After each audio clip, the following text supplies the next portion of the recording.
So it will tell you to like what level. This is level all. So we will start out. It says to show. Tells you what cards to show. What does this say, Talon? Tall sha. It's a sha. Yep, tall sha. Short sha. Short sha. Sha. Oh.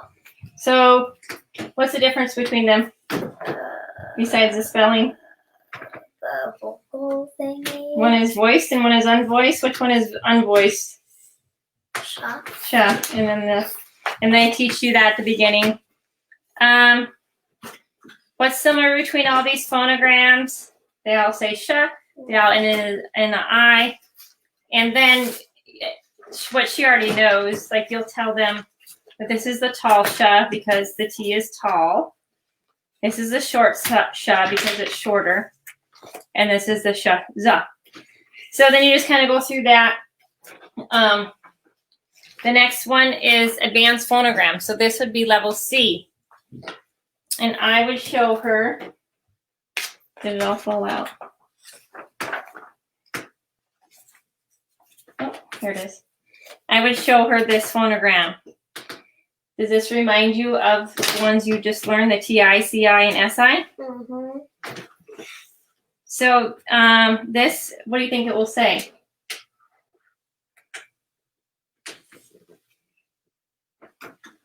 And then she actually has a worksheet on the advanced phonogram. And it will tell her the direction. She would highlight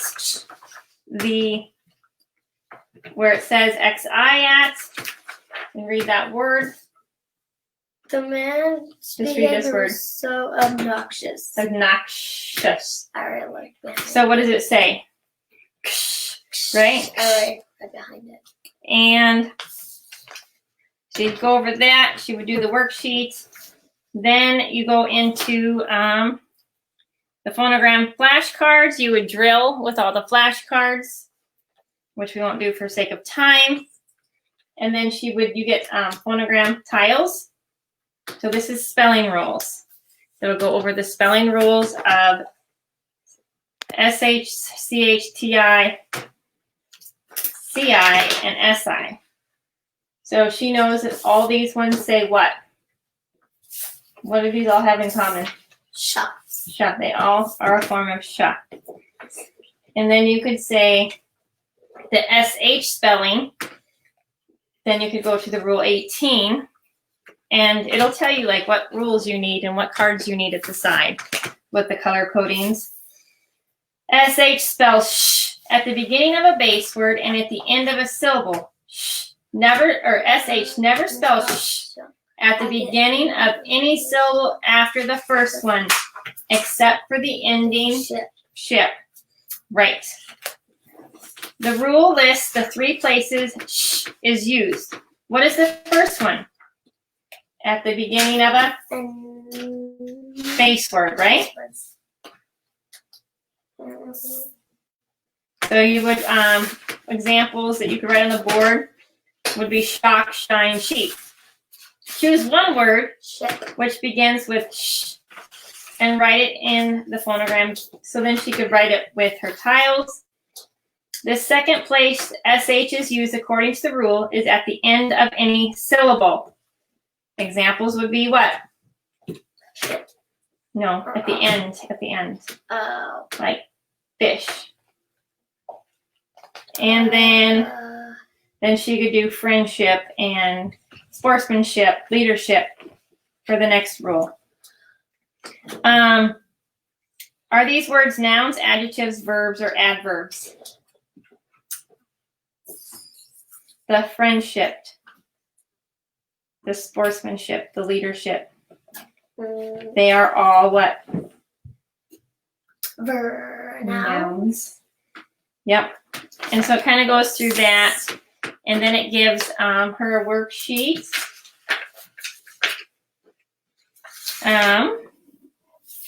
The Latin spelling of sh, and it gives her steps that she needs to do.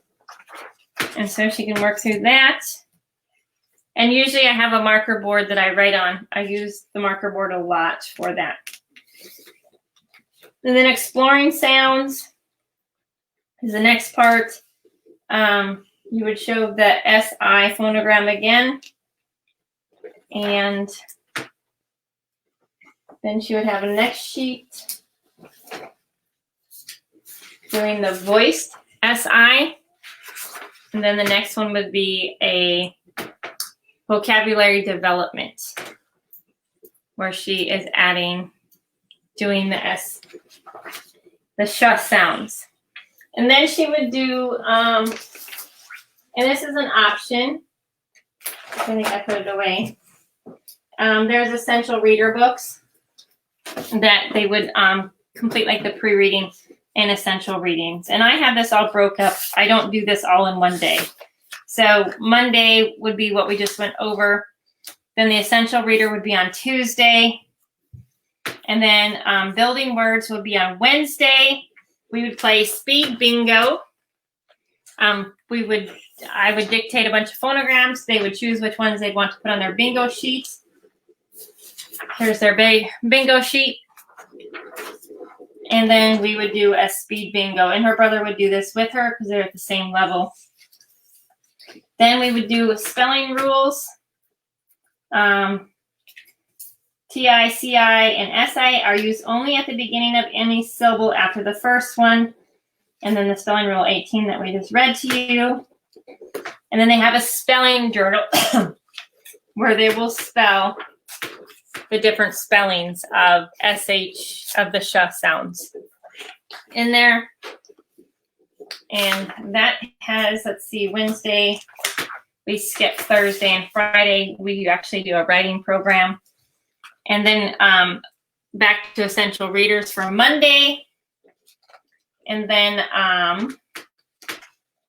we would do Tuesday, we would do the spelling. I just break it up so that it's a lot to take in one lesson. So they have 3 different spelling levels.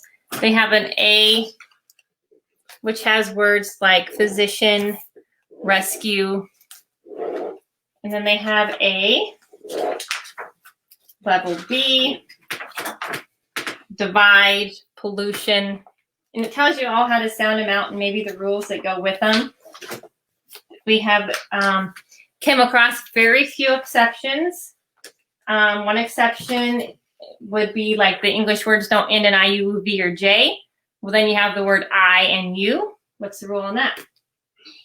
I and U are special. Therefore, they can end in that. So, and let's see, of is also an exception to the rule because it sounds like it should be spelled O-V. Well, if you actually listen to Germans, they still pronounce it "uf." So it actually used to be pronounced "uf," but with the dialogue in English and everything, it has gotten changed to "of." And then they'll do the word contents. So she would do. Oh, we skipped the Latin words. Did we? No. Did I skip something here?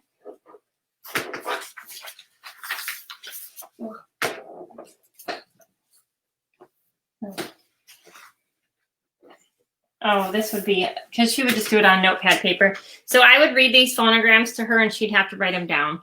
Like I would say, let's see if you can see that. The first one would be short sha. Sha used only at the beginning of a word and at the end of a syllable. And they would write those down. Then the spelling rules, we would review 13, 17, and 18. The spellings of SH, we would do a worksheet on that. Oh, here's her spelling. Sorry, I got way ahead. So there's her spelling.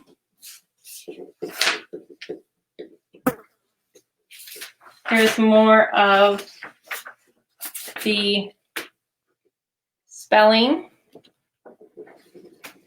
And then we would go into grammar. And you would ask, what is a noun? What is a pronoun, adjective, and then a preposition.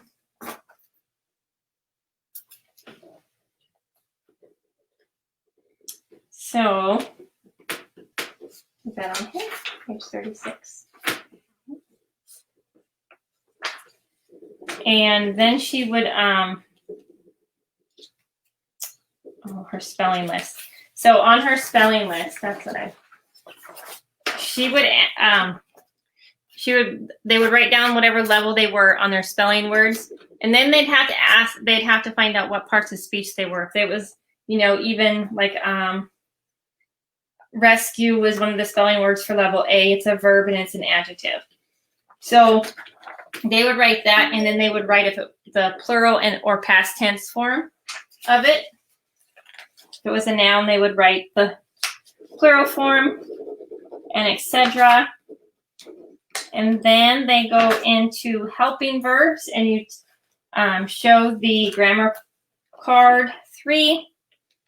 A verb shows action.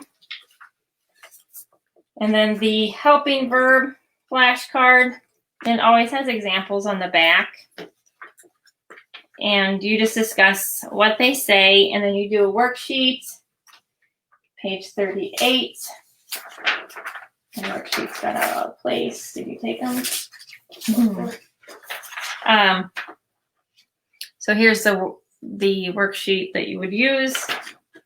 If students do not know how to spell one of the helping verbs, use the spelling chart at the end of this section to help.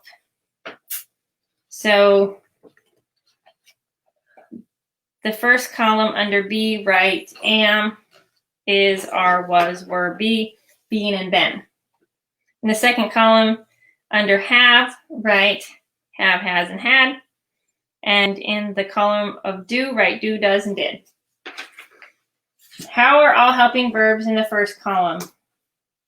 And it says they all form the verb be. And it just goes on with have and do. And then helping verbs and action verbs. Form a sentence aloud using helping verbs from the 2.481 in the action verbs below. So the other one, she would have to use these sheets together and form it. So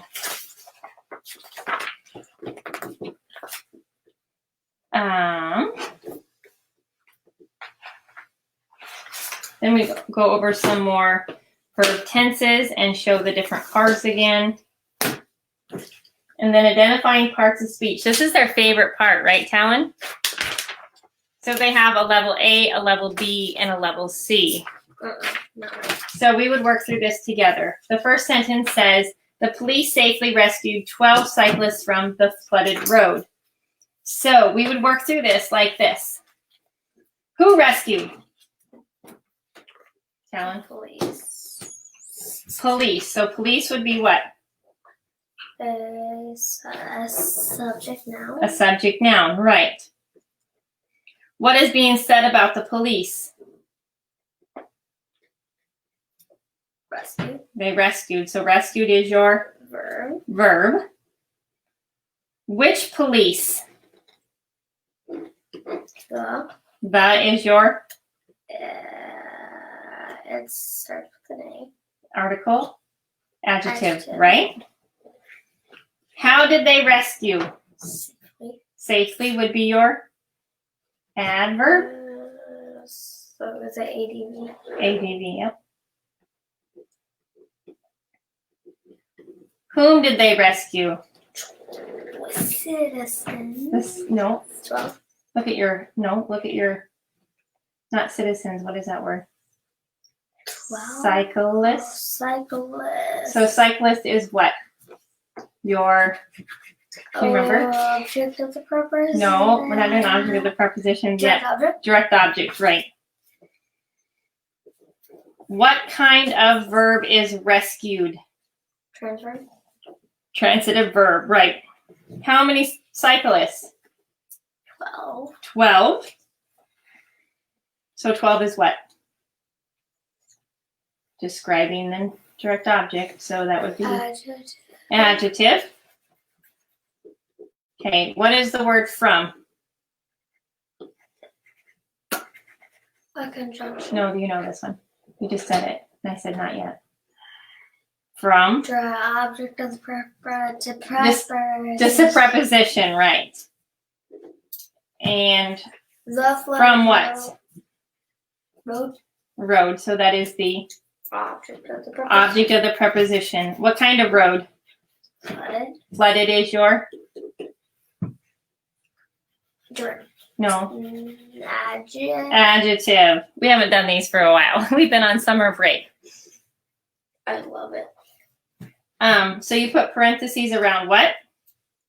From the flooded road. From the flooded road. That would be your prepositional phrase. And excuse me. Where will we divide the subject and the predicate? That's what I was about to say. Okay. Where will you divide it? Say it so they can tell, because they can't see your work. Between police and safely. Between police and safely. Underline the simple subject and underline the simple predicate. I already did that. So then it shows you what it should look like in your teacher's manual. And it goes through each one.